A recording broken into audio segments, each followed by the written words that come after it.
మార్చొస్తే చాలు భయపడాల్సిందేని. ఫస్ట్ వీక్‌లో మొత్తం ఎగ్జామ్సే ఉంటాయి. ఇంకా లాస్ట్‌కొచ్చేసరికి అడ్మిషన్స్ అని. పేరెంట్స్‌కే ఎక్కువ పిల్లల కంటే టెన్షన్‌గా ఉంటది.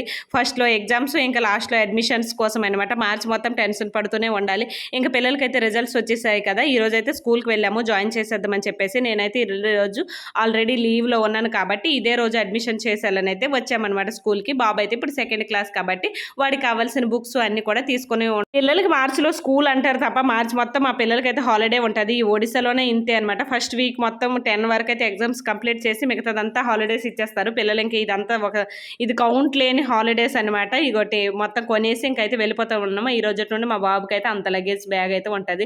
సెకండ్ క్లాస్‌కి అన్ని బుక్స్ అనమాట. ఇంక మా పాపకైతే తీసుకోలేదు. అడ్మిషన్ అయితే కొంచెం పెండింగ్‌లో ఉంది కాబట్టి, ఇంక మేమైతే డిసైడ్ అవ్వలేదు ఎక్కడ జాయిన్ చేయాలి ఏంటి అనేది. సో, ఇది అనమాట ఈరోజుటి వీడియో. ఇంట్లో ఉన్నా సరే మనకు పనులైతే మనకు బాధ్యతలైతే తప్పవు కదా! అందుకోసమే స్కూల్‌కైతే వెళ్ళి ఇలాంటి పనులన్నీ నేనే చేయాలి కాబట్టి కంప్లీట్ అయితే చేసేసాను. ఇదంతా నా పని కాబట్టి నేనైతే కంప్లీట్